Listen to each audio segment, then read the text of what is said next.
So, welcome to our podcast. Yay! We sound so professional. Woohoo! So, let's introduce ourselves. Yep. Vanessa, do you want to start? Yes. And my name is Vanessa Pinto, and I've been teaching for the past almost 15 years now. And I've started teaching in Brazil, and now I live in Jacksonville, Florida, and I teach in elementary school. Just that. Should I say more? Of course. That's just an introduction, and then I'm going to say more things later. Okay, so I'm Débora Afonso.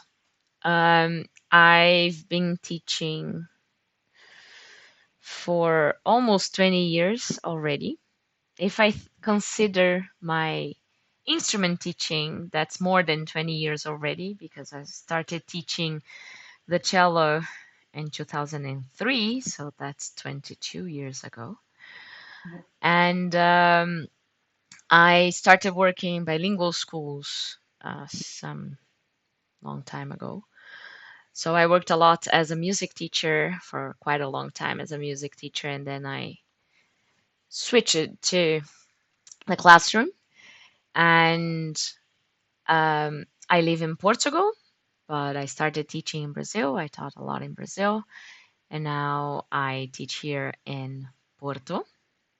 And Vanessa and we started working together 2010. 2009. I know. Yes, it Around. was sometime in 2010. I think it was Yeah, May I started working there, and it was May 2010. yeah. So we've known each other for a long time, and Yes. not only professionally, right?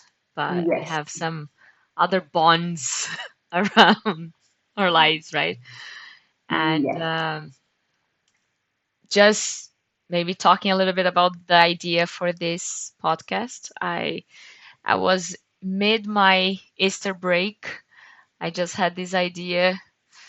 Come on, I want to do something. I want to share uh, some things and discuss some things. The first idea was to talk a little bit more about literacy. And then I invited some of my great friends and experts in literacy. And we started this project, the idea of the podcast. And here we are. So, okay. Hopefully they will join us at some point, and we can also have other people joining us to talk Yes. about it. But I think the good part about it is that um, when you invited me, I was already feeling like so much has changed since I started teaching, and my view about teaching has changed so much with all the things that I have done that I have also been feeling this need to share and to talk to people to see like what is going on in their minds for the ones that are talking about education, not just inside the classroom, but the view of education as a whole and bilingual education as a whole and literacy as a whole. Like how do we do all those things? And I think it's going to be a great place for us to discuss ideas and talk about topics that are constant in education. Yeah. I I always felt this need to discuss and to reflect on my practice. And I think one of the things that made me move from being a music teacher to a classroom teacher was exactly that because I felt alone when I was a music teacher because usually I was the only music teacher there. Mm-hmm. Um, and the discussions and the reflection and the thought to the curriculum and the planning and all of that was very lonely. So that's one of the things that like thinking and reflecting about the practice, I think it's one of the things that I think it's missing a lot Mm-hmm. in education, especially in bilingual education, because when we think about bilingualism, bilingualism per se is not something new, right? Yep. It's always been there. It's always been part of social lives. But when we Hmm. think about bilingual education, that's where I think um, uh, we have some international schools that are really um, settled, that are old and settled, and all of that. But bilingual education has a different Approach. idea, different approach, and it's important that nowadays, when we're talking about international schools as well, they are not international anymore. They are way more of the bilingual thinking than Hmm. internationals. And when we're talking about public schools in different countries as well, they are not just for the Monolingual kids, yes. right. Yeah. And I think the idea is to discuss that as well, right? The view and Yep. this experience that we are having. Yep. Um, And which brings us to our topic today, which is what is bilingualism? What is bilingual education? yeah. And what are the different views that we have on it? So, do you want to start sharing Um, about what is to be bilingual? yes, I can. I think so. When I was thinking about all the things that I was going to write or to talk about here, um, there were some ideas that came to my mind. But I think one of the most things that impact me when I think about bilingual education is that when I was in Brazil and I started teaching bilingual schools, um, I realized how privileged it was because most people, what we can afford to do in Brazil is go to a language school. And then, if you were lucky enough, right? And the amount of people that go to bilingual schools, they are the like most privileged ones. And it's not for everybody, it's not an easy access for everybody because those schools are very expensive. And as a teacher, it was amazing because I got to learn from the best teachers. I got to learn from the best principals or administrators that could give me all the information and all the background that I needed. Um, as a person, I wouldn't be able to send my kids to schools like that. And then in this case, I would feel very sad because they couldn't be bilingual. And this is something that um, I think I always wanted to travel. I always wanted to learn other languages, and this is something that I had the desire to. So it made me go to all these places. I traveled a lot because of dance and lots of other things, and I learned English more that way. My parents did everything they could so I could learn English in a language school, like most people in Brazil at Cultura Inglesa or some other language schools, and that's how I learned. But I never thought that I was good at English until I started traveling, and then I figured out that I was not good at all because when I was in London, they would talk to me, and I was like, "Oh my!" God. It took me 5 minutes at a McDonald's to understand if it was like eat here or to go, and I was like, "Huh? What are you saying?" But after traveling and coming back to Brazil, I'm like, "Oh, I know this thing. I can speak English. I can communicate." And I would consider me like myself a bilingual person. Oh, I am bilingual because I can speak English and I can speak Portuguese. I can write in English and write in Portuguese. Now, when I look back at it, well, it wouldn't be like this. I wouldn't consider myself that good in English back then. But I think there are two different definitions on bilingualism. So one is being bilingual. The other one is by being biliterate. And by being bilingual, you are not only you are able to communicate, you are able to socially live in a situation in two different languages. When you are biliterate, then you are actually you can read and you can write in other languages as well. So you can not only communicate, but you use the reading and the writing language. Um, and I moved to the US with my daughters. Larissa was 5, Maya was 2 at the time. And they speak Portuguese beautifully or kind of funny, not that beautiful, but they do try their best. When we go there, they can figure it out. So they have the bilingual part down, especially the especially the social part. They have it down, and but they cannot read, they cannot write, in Portuguese. They try to, but there are so many mistakes. Like they don't know how to conjugate a verb. So could I consider them bilingual if Portuguese is their first language, but they don't know how to read or write? So then they're not bilingual. They're not biliterate. So I think the question and the definition of bilingualism now for me it's it's not something straightforward because the most important aspect of it is the culture Mhm, because that's what the language is. So do you have the culture when you were talking, when you were communicating? Like, because when you know how to read and write, you can read and write very well in English. But when you are in a situation where you have to communicate and your ideas are not understood, not because you were not speaking the language clearly, but because the context or how you put could and should instead of can and may or any of the other words, it makes a huge difference when you are communicating.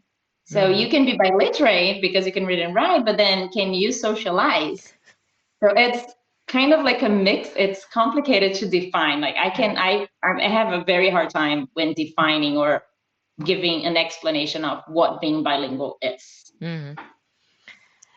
I think it's an interesting thing because when I started studying for my college final paper and also for my master's degree, I always researched bilingualism and how bilingual education would uh, permeate the process of identity and culture and how that affected the schooling of the teachers as well. So, how they became fluent or proficient and able to teach a subject in English or in an English context, in an English context, but not using the language in a fluent way as well.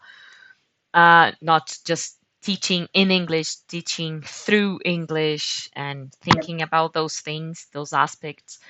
And when I started researching and understanding a little bit more about the cultural aspect of languages, I realized, okay, can I consider myself bilingual as well? Because I started, as you started, I started learning English in a language institute. So I was 9 when I started. So I studied a lot, long years. And then when I was 15, I took my first proficiency test. I took the TOEFL test. And I thought, no, I have a test here. I have a proficiency certificate. Woohoo, I can manage everything in the language, but I have never traveled abroad. Never.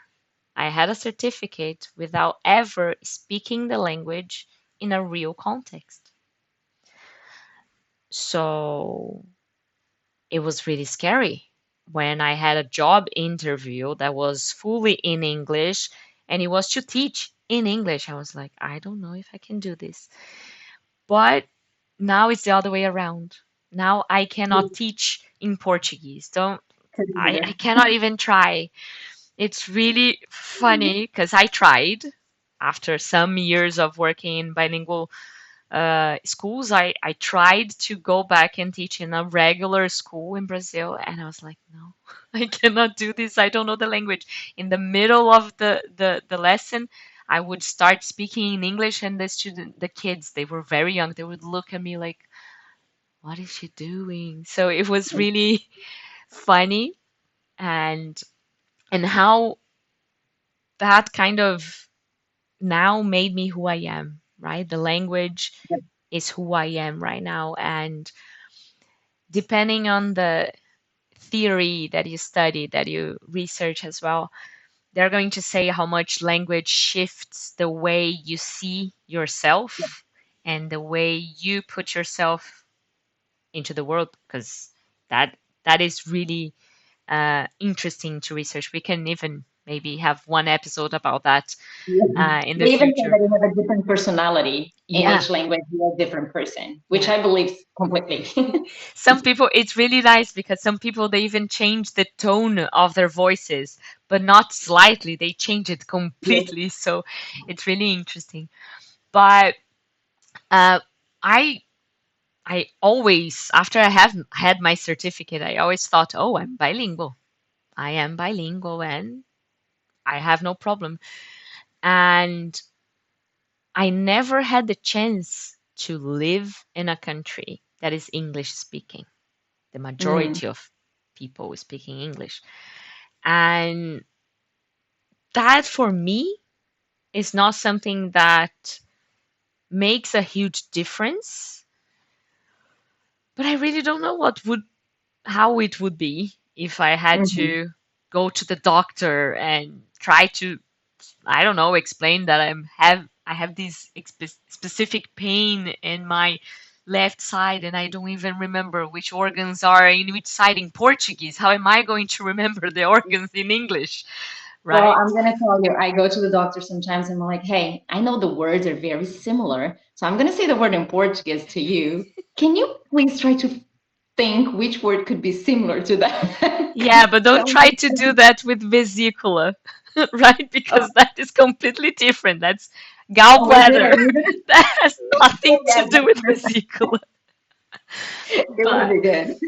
but it's interesting, right? The kind of challenges that we face, and sometimes people also take things for granted. They think, "Oh, you never lived in an English-speaking country, so you don't know English."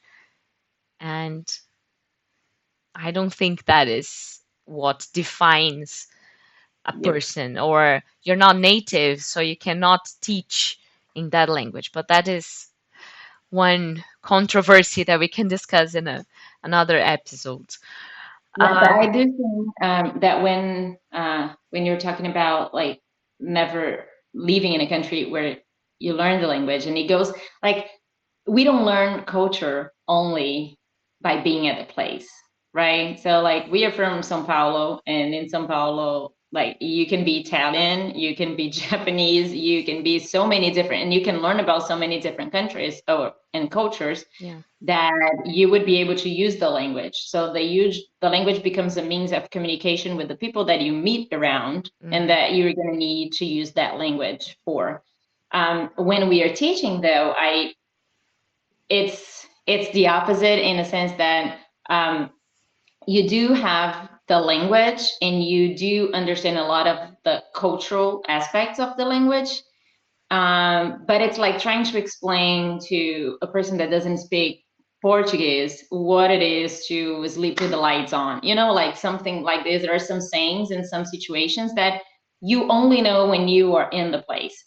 But it doesn't interfere when you were teaching, because when you were teaching, you were mostly following a curriculum. You were following a line of it's and that's something that I question myself. Are we teaching bilingual kids or are we teaching literate kids? Hmm. Because we are teaching those kids to be able to talk in English and to explain things in English and to be proficient in every single aspect of the language, but by using English as the language of instruction, not necessarily. And if we're going to do an inquiry research or whatever it is, it's going to still be the same pedagogical aspects of teaching. So we're going to use the same strategies that we would use in Portuguese. So Hmm. the strategies when you were teaching, and I think that's what, when I came to the US and I thought, oh, I'm never going to be able to find a job here. And I never wanted to come here because that was my thing. I'm like, no,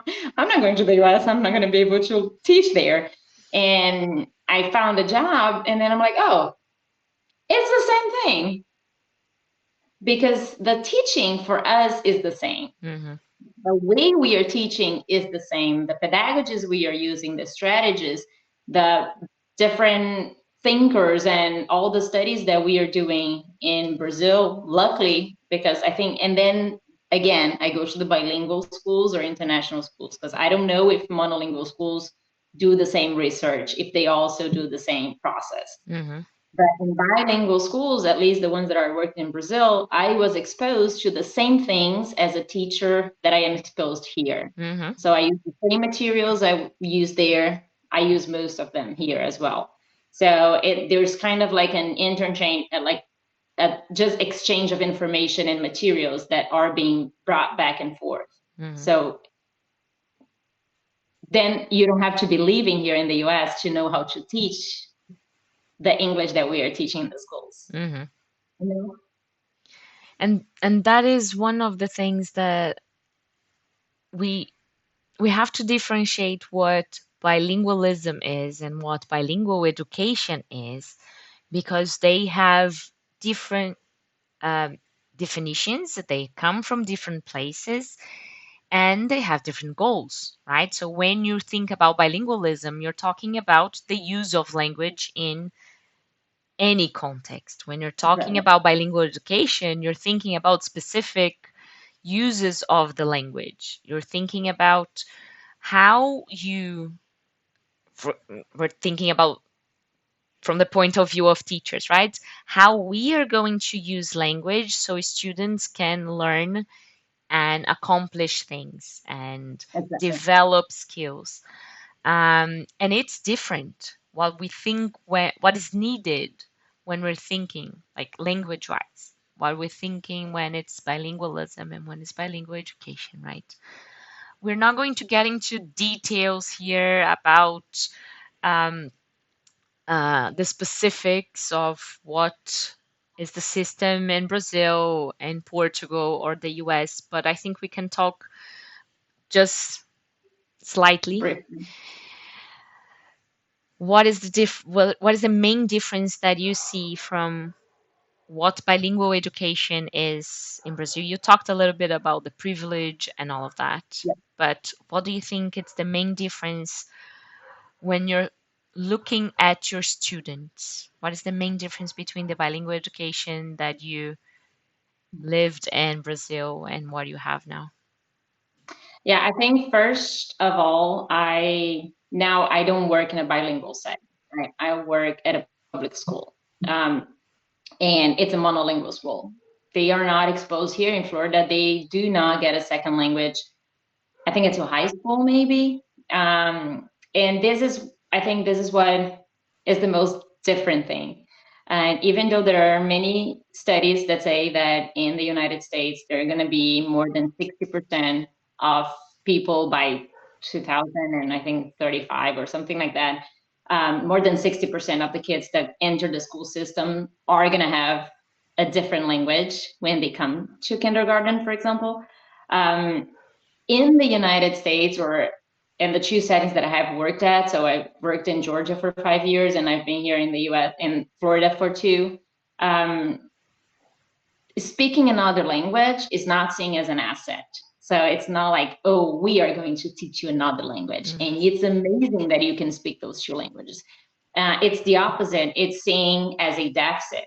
There are some situations here that when you are a teacher, there are lots of evaluations and things like that, and you are evaluated in your scores that are going to tell if you're going to get a raise or not, or how your evaluation went. It depends on the student's score, right?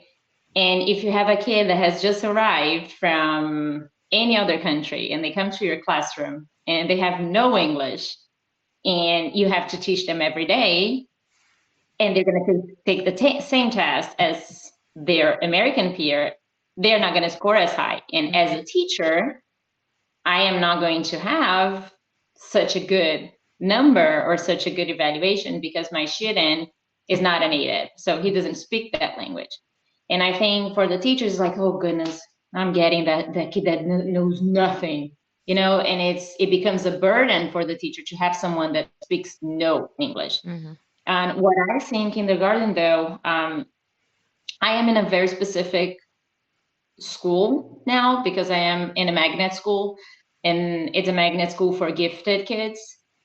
You don't have to be gifted to go in to start the school. It's a public school, so you can just enroll. They do have you have to apply for it. There is a but and you don't have to be gifted to start the school.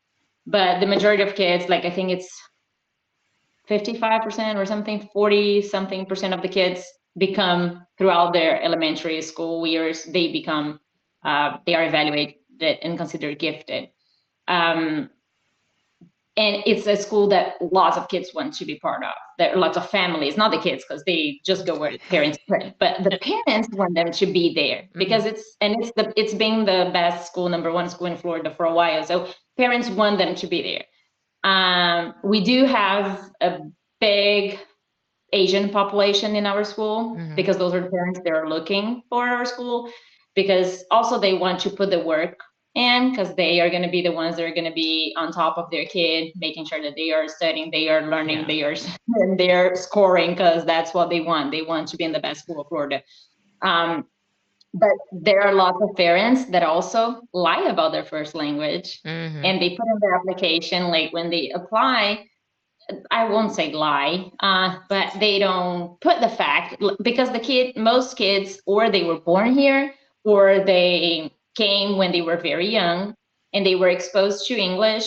But I believe just like my daughters, like at home we speak Portuguese full time, Hmm. but then everywhere else, like when they go to ballet, when they go to gymnastics, whatever it is, it's always being English.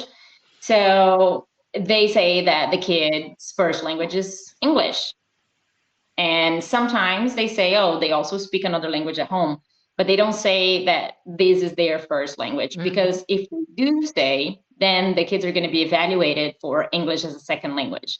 So in the public school system, we don't have the bilingual per se. We Hmm. have English as a second language, and then you're going to be instructed as a second language learner. And some schools and some districts, they do have like the pull out class where once a day for a certain period of time, usually it's during language art classes, those kids leave the classroom Hmm.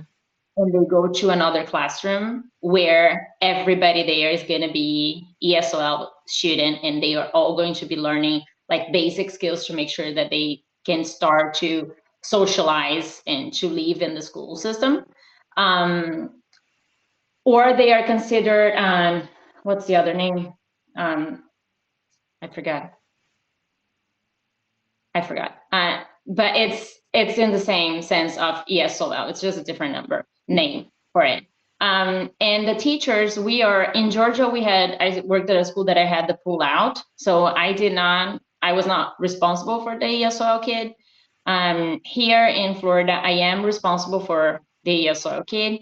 And whenever you have an ESOL kid in your classroom, you have to take a training. It's like very long, extensive, and you have up to 5 years to take it. It's 5 modules. I've taken 3 because I am an ESL person myself, but I don't have any paper that proves that. So then I have to do something about it. Yeah. So I have to take the classes and listen to them talking about acculturation, assimilation, and how a kid that comes from another country is missing their family, is adapting to a new world. Hmm. Okay, I don't know any of this, but all the teachers need to get the training. And on the training, they do teach best practices, like, oh, you should always have like different books in the classroom that gives you that represent different Hmm. nationalities, and you should give example of different nationalities. Do not expect that everybody has the same background Background. Yeah. and things like that. But in the environment that I am in, there's no bilingual, or even the conversation about how bilingualism is amazing, or how a bilingual kid has the brain developed in a different way. And Hmm. maybe that's why they're all gifted. So, like, there's no conversation. Hmm. It's it's interesting to see that because that changes a lot of how you think about your students, right? Because Yo, it's not bilingual education, but you're dealing with bilingual kids.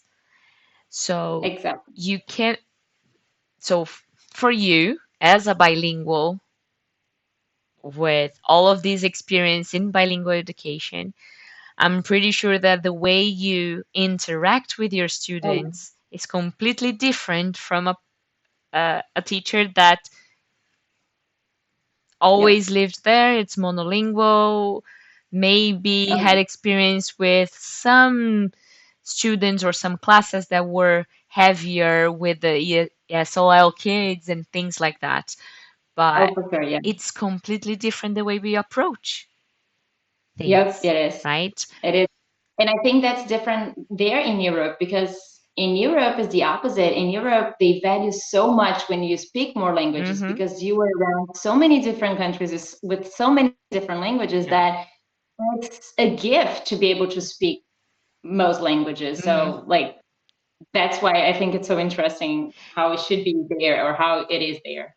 It's funny because sometimes I feel like, oh my God, I just know two languages because the amount of teachers that I work with that are fluent in not only English and Portuguese, but also Spanish, French, German, um, Russian. Like, it's insane. Though the majority of teachers that I work with is Portuguese. So most of the teachers that I work with right now, most of them are Portuguese that either had experience abroad or work at different schools here in Portugal, but they know other languages, and that has to do with the fact that here in Portugal, as part of the uh, European Union, there's a language policy that states that kids as young as year three, so grade three, they need to have the second language at school. All of schools, it doesn't matter if it's public or private, they must have a second language. Um, so grade three, they are around eight, nine. And then when they are in grade seven or eight, they need a third language. That's It's beautiful. mandatory. It's like they have to have that. So here in Portugal specifically, it's interesting because the English here is really, really well taught. So I work with several teachers that never had English, not teachers, not the teachers, but teaching assistants and support. Mhm.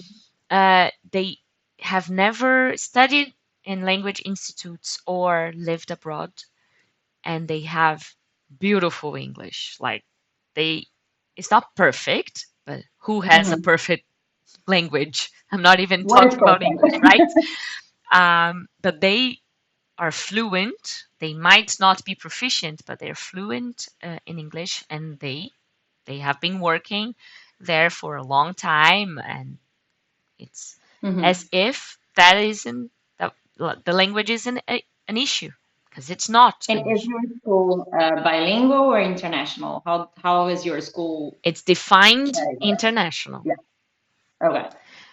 But So how does the curriculum work? Do they have more? Do they have Portuguese class or they just have English? so it works pretty much as the Brazilian private regular schools, right? But the other way around. So they have the majority of the curriculum taught in English, and then they have Portuguese as a second language. Okay. Though it's not the second language, right, for the majority of them, Yes. but Yes. so the amount of hours that they have is considered as if it's a second language. So Mhm. my students, for example, they have now 6 hours, no, 5 hours of English, sorry, of Portuguese, Mhm. and the rest, that is around 30 something hours, is going to be in In English. English. So all the other subjects are taught in English. When they move to middle school, then they have some topics, some subjects are taught in Portuguese as well. So they have geography and history that is usually taught in Portuguese. But Mhm. for the international students, they can opt if they want to have history and geography in English. So there's this Oh, okay. option as well. Okay. But it's interesting as well because in college here, so university, depending on the career, you're going to have the majority of the subjects taught in English as well. So they use Mm-hmm. English as a medium of instruction in college. So Mm-hmm. education, psychology, some architecture, design, they also have the majority of the subjects taught in English. So it's Mm-hmm. interesting to see how things work here in that sense. Um, and thinking about the way we, as a school, the way they think, the students, they have a heavy support for the foreigners, so kids that come with no English or very little Mm-hmm. English, they're guaranteed 2 years of EAL, that would be English as an additional Mm-hmm. language. And if the kid is still struggling, then they have a little bit more. And they also have that for Portuguese. So they have Okay. PAL, so it's Portuguese as an additional language for the kids that come and don't have the Portuguese as well. So I have received students that come from Russia or Ukraine and other Mm-hmm. countries where they have no parents with the background of English or Portuguese, and they take Mm-hmm. both. They're part of both support systems, so the English and the Portuguese as additional languages. Though they don't have anything at school for their first language, right? Okay. And when they move to middle school, when they are in grade 5, they opt for the third language. So if they're at a good level already, because they work with tiers, but if they are Yes. already in a good level for Portuguese and English, they can choose the third language. So they can choose Mm-hmm. Spanish, German, Mandarin, or French. That is amazing. I think that's awesome. And that's crazy, right? Because when we are talking, like when I started teaching in Brazil and we were teaching in bilingual schools, and it was so heavy on we have to make sure that these kids they have all the reading strategies and they have all this and that. And then we go out of this world and we start seeing like, okay, the strategies are being taught and we are doing the best work we can as well. But like the approach to language can be so Hmm. different, and it's beautiful. I think it's beautiful how it works and how I think first we should be aware of how privileged we are to be able to speak. Coming from Brazil and Hmm. having the opportunities that we had in our lives, so we are very privileged to be able to use English to communicate. And even though like both of us speak Portuguese, we can make this conversation completely in English using, of course, we probably a lot of mistakes, but in Portuguese that would be it as well. Yes. So I think it's a privilege to be at such a high level. It is a privilege to be raising kids that are part of this environment and that are also learning two languages as if it was something natural. It's like, it's just, isn't this how it is everywhere? And Yes. I think it's beautiful how Europe, they already have this mindset that Hmm. it is beautiful and that we are instructing kids and we are accepting them how they are, but we are giving them support and we are embracing it. Hmm. And I hope more schools in Brazil can do that as well, in a sense, like more schools and more affordable schools can do that as Hmm. well. Make sure that we can have more people speaking more languages because it's and there's a mindset that I see that is very different from the American one. Most of American people they don't see the need of speaking another language. Hmm. They don't. They're like, but why? Why? Like, do you want to speak another language? Why? They don't see how beautiful the world will become, or how many things you can see with different eyes once you can speak other languages. And in Brazil, I think we do see that people want to, And when there are people that speak other languages that come visit, everybody tries, you mimic, you try everything to make sure that the person feels included. So people want to Mm-hmm. and see the beauty in it. So I hope we can more and more have people becoming biliterate, bilingual, or whatever it is, that they feel comfortable being 10 different personalities in 10 different languages that they Mm-hmm. can do. I think it's beautiful. Yeah. Just I just have I had this thought now while you were saying about the beauty, right? And Hmm. why in Brazil we embrace and all of that. And that has a heavy cultural aspect, right? Because in Brazil we have this issue, right? This problem that we think that we are the worst in the world. So everything that comes from abroad is better, right? So we just put foreigners on a pedestal and they are the best ones. So that's why we make this effort of trying. And it was Yes. funny when I moved here to Portugal. Um, it had nothing to do with language, but in a way, I heard people saying, "Oh, you Brazilians, you come here to Europe and you just want to get husbands and make your lives better." And then I said, Yes. "Do you know why that happens?" And they were like, Yeah, no. "No, what you're talking about?" I said, "Yeah, because in Brazil, since we're very, very young, we have this heavy uh, thing and sayings that everything that is European or American is wow, it's fantastic." And how can we escape that? It's really difficult to escape such a heavy burden that is right, especially on women, especially on Yeah. women. And when I just said that to this person that was making the comment, she was like, "Oh, I'm so sorry for you." I'm like, "Yeah, Thank you. thank you." But see, I'm not here because I don't want to have another husband. I'm happy with mine.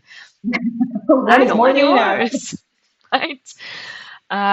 And also, it has to do the way um, here television was never dubbed. So that's Mm. why, and they consumed different things from different places. They consumed a lot of Brazilian culture. They Oh, keep on uh-huh. consuming a lot of Brazilian culture. But they, whenever they had movies from abroad, it was never dubbed. So they had to know English or to read really fast because it had the subtitles, but they always had that input, right? Yeah. In Brazil, we always had Uh-huh. everything on television dubbed, even when it was cable TV. Cable Yeah. TV started being in the original language. I was already, I don't know, 20 something. Yeah. Yep. So, And it's crazy because I see there are some movies that we watch and we're like, oh, we can watch with the girls, right? Of course we can. And then we put it on and we're like, ooh, in English, this thing is not appropriate at all. Like, and then we look at the girls, we're like, well, you do understand what they're saying. So it was not like this back then, but it's because it was translated. So there's no yeah. reason, like, they would change cultural aspects as well when they were translating. Mhm. And that, yeah, that's so true. We can discuss this a little bit more as well. Yes, we Um, can. I think I think our time is getting Done. it's Yeah, done. it was so good. Um, so I think it was a very nice discussion. Um, we I think we need to have the feedback from the people that are listening to us and talking to Yes. us. So where can they find us? Ooh, they can find it on Instagram, on Confluent. Oh my God. Podcast. Is it? Yes, It's gonna be on the link, and then somewhere. our website.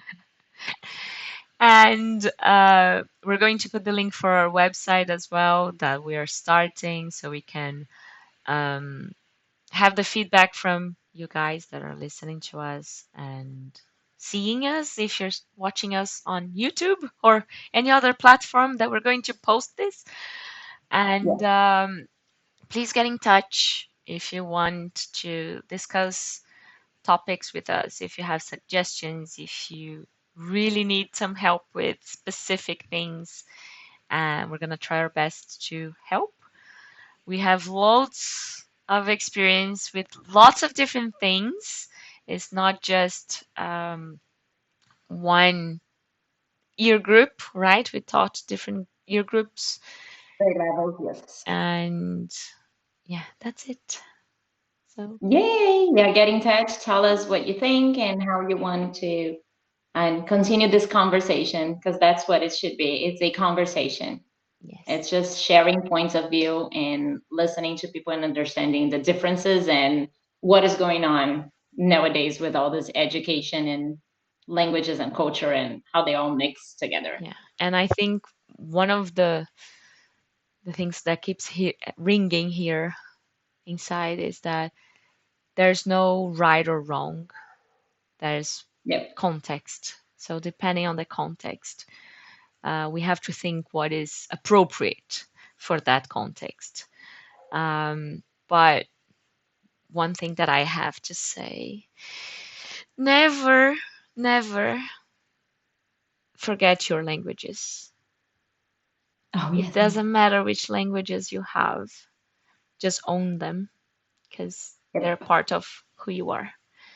Yes, they are. So, Yeah. And I think one thing that we learn a lot when we are abroad is to be proud of who we are, where we came from, and try to make sure and keep it like make it loud and clear.